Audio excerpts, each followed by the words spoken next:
안녕하세요. 네, 과학서 떠들기 리쌤입니다. 우리가 과학회에서나 많은 과학지식들을 배우지만 이 과학지식들이 만들어지는 데 있어서는 여러 과학자들의 연구들, 그런 많은 숨은 과정들이 필요하죠. 네, 그런 숨은 과정들을 살펴보는 과학서 떠들기. 네, 오늘은 물질의 구성 사고, 핵 분열에 대해서 한번 알아보도록 하겠습니다. 자, 우리가 사실 이제 원자 모형을 이제 보고 있습니다. 이제 러더포드의 원자 모형. 그래서 러더포드가 알파 입자를 통해서 그 안에 이제 원자 핵을 이제 발견을 하게 되죠. 그래서 이제 우리가 여기 그림에 남아 있는 것처럼 이러한 태양계 모형이다. 자, 그러고서 이제 우리가 이 나머지 것들을 한번 알아보려는데 두 가지 한번 질문을 한번 해봅시다.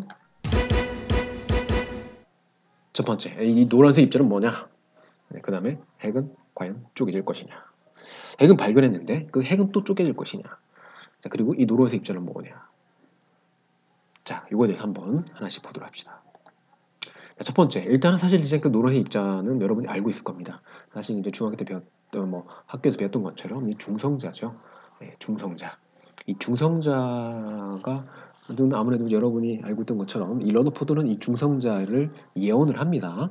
네, 그래서 지난번에 뵀던 것처럼 알파 입자는 수소 핵 4개와 그리고 2개의 전자로 이루어진 그 합해진 중성으로 된까지 입자도 있을 것이다 라고 해서 중성자라는 것을 예상을 합니다.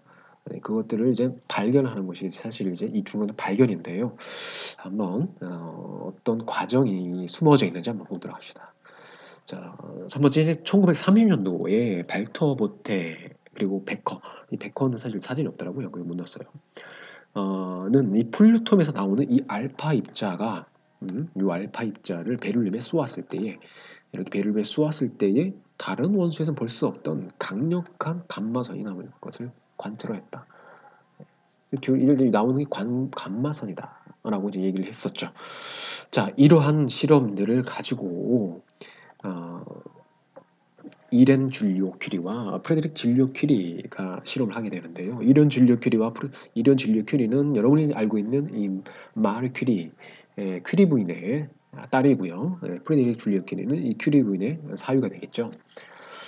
네, 이런 이렌 줄리오 큐리와 프레드릭 줄리오 큐리가 1932년도 1월달에 놀라운 거를 발견합니다.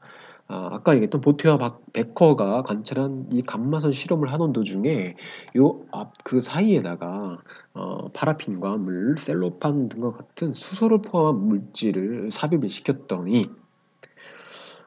네, 이온화 상자로 잰 이온화 강도가 감마선일 때는 당연히 감마선일 때는 뚫고 지나갈수록 흡수가 되니까 에너지가 너무 없어지니까 약해지겠죠. 그러나 이 감마선의 강도가 오히려 더 강해지더라. 이거 뭔가 네, 그래서 사실 이제 연구를 해보니까 결국 뭐 양성자 때문이더라. 양성자가 때문이라는 걸 밝혀냈어요. 그러면 이 양성자가 왜 나오냐? 근데 사실 이제 그래서 이 이렌 줄리오 큐리와 이제 프레드 줄리오 큐리는 예측건데 이런 양성자가 튀어나오는 것은 빛 사실 이때 이제 아인슈타인이 이제 광양자설을 이제 얘기를 함으로써 노벨 물리학상을 받죠. 그래서 빛이 물질을 때림으로써 그 물질 있던 양성자가 튕겨나왔을 것이다라고 추측을 합니다. 근데 이 효과를 이제 컴퓨터 효과라고 하죠. 여러분이 아직 배울 수도 있고 안 배울 수도 있는데요. 자, 이렇게 이제 실험을 했는데 이제 러더포드의 제자인 채들이 이 알파선 요 실험을 다시 한번 해보게 됩니다. 자, 근데 이 체드 윅은 벨름에서 나오는 같은 방사선을 이용해서 파라핀의 방사선을 조준을 했고 그런 이러한 그때 나오는 이 양성자의 범위를 측정을 했는데요. 또 이런 광선이 베릴륨에 어떤 영향을 미치는지 측정했습니다. 그런데 이 체드 윅은 다른 과학자들보다 요 장비가 더 있었어요. 더 나은 탐지 장비를 본인이 발명을 해가지고 요걸로 실험을 하게 됩니다. 그래서 이 예를 통해서 어떤 결론을 내냐면 그런 이 감마선이 이런 효과를 발휘할 수가 없다. 이 베릴륨 광선은 대략 양성자의 질량의 중성 입자여야 된다고 결론을 내립니다. 그래서 이런 중성 입자가 슈 지났다라는 것이요. 자, 그래서 이 중성 입자가 사실 중성자임을 발견을 하게 됩니다. 전을 띄지 않는 이 중성자이다라는 걸 1932년도에 발견을 해서 핵에 갖고 있는 그런 그런 핵의 모습을 완전히 드러나게 되죠. 자, 그리고 1934년도에 제임스 체드윅은 노벨 물리학상을 받게 됩니다. 자, 잠깐 봤던 것처럼 사실 이 줄리오 큐리와 프레드 큐리도 굉장히 아까워요. 예, 이 같은 걸 발견했는데 이게 중성 대문을 사실 발견을 못한 것이죠. 자, 요것은 차이는 뭐냐면 요 장비 차이죠. 물론 그 안에 또 여러 가지 요인도 있겠지만, 사실 우리는 이 과학과 기술의 상호 보완을 우리가 얘기할 수밖에 없습니다. 기술이 있음으로써 과학의 장비나 측정이나 이런 것들을 정교하게 할 수 있는 것이고요. 그리고 과학이 발전함에 따라 그 과학 기술을 적용한 기술이 또 발전되는 것이죠. 그래서 과학과 기술의 상호 보완을 우리는 얘기할 수밖에 없다. 자, 그러면 이렇게 해서 원자 핵이 이 양성자와 중성자가 나와서 온전한 모습을 드러냈는데 이 핵은 과연 쪼개질 것이냐에 대한 것을 한번 다 보도록 하겠습니다.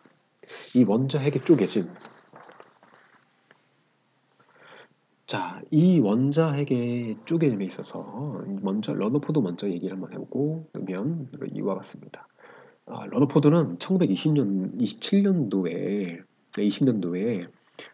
러더포드가 사실 이제 알파 입자를 발견했잖아요.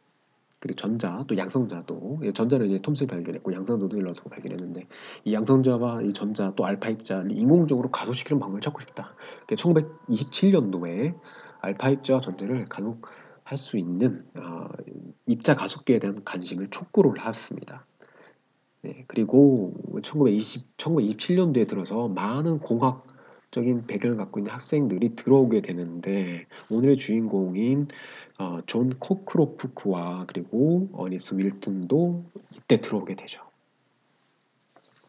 자, 그리고 이제 조지부 가모프. 이 조지부 가모프는 사실 빅뱅 이론으로 유명한 이론 물리학자죠. 물론 천체 물리학자입니다. 천체. 자, 이 조지부 가모프가 또 이 알파 입자에 관련해 가지고 이 비교적 낮은 에너지를 갖고 있는 입자도 원자 핵을 뚫고 지나갈 수가 있다라고 얘기를 하게 됩니다. 자, 그래서 이 오늘의 이 좀 주인공이라 볼 수 있는 이 존 코크로프크와 그리고 어니스트 윌튼은 이 얘기를 듣고 이론적으로 계산하고 실험을 하게 되는데 존 코크로프크는 단 몇십만 볼트로 가동되는 양성자 가속기만 있어도 원자핵을 쪼갤 수 있을 거라는 생각을 했어요. 그리고 그 생각을 누가 옮기냐? 이 어니스트 윌튼이 옮깁니다. 이 어니스트 윌튼은 뭐든 직접 해봐야 직성이 부리는 인물이었다고 그래요. 자, 그래서 양성자를 약 700kV, 네, 양성제를 여기는 400kV 이렇게 나왔겠지만 700kV로 좀 넘는 그걸 이 전압권을 통해서 가속시키는 장치를 만들었어요.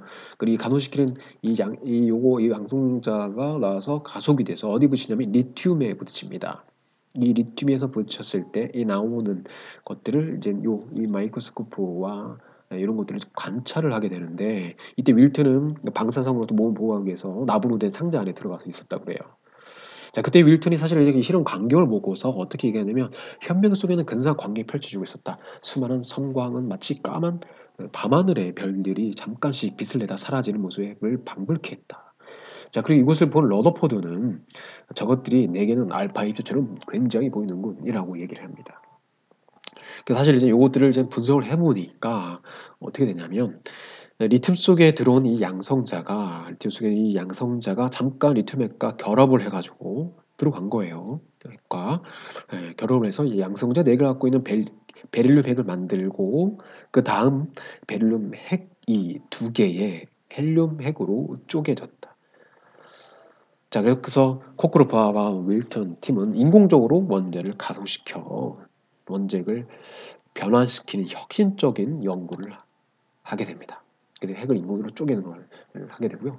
1950년도에 존 코크로프와 어니스트 웰튼은 노벨 물리학상을 공동으로 받게 되죠. 자, 그리고 이 핵을 인공적으로 쪼개 요 시점을 통해서 핵분열의 연쇄 반응의 서막이 드러나게 됩니다. 이 핵분열의 연쇄 반응은 다음에 다음 편에 할 텐데요. 이 핵분열의 연쇄 반응을 사실 누가 또 이거에 대한 재앙을 뭐야 또 얘기를 했냐면 아까 바로 전 페이지에 나왔던 줄리오 퀴리 이렌과 그리고 그의 남편 프레드릭은 1935년도에 노벨 화학상을 받았는데 거기서 얘기했다고 합니다. 점점 더 빠른 속도로 과학의 흥미를 성취를 하는 진보를 보다 보면 과학자들이 마음대로 원소를 만들거나 분쇄함으로써 폭발성을 지닌 이 유형의 변환, 더 정확히 말해서 화학적 연쇄 반응을 만들어낼 가능성을 고려하지 않을 수 없다. 불행하게도 이 연쇄 반응은 지구에 존재하는 모든 원소까지 확산되면 엄청난 재앙이 벌어질 것이다.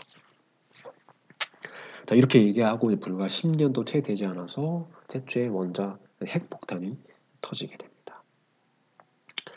네, 이 핵폭탄 물론 지금 핵폭탄뿐만 아니라 지금은 이제 원자력 발전소로 많은 조금으로 쓰이고 있는데 이 핵분열의 연쇄 반응 이거는 다음 편에 같이 함께 살펴보도록 하겠습니다.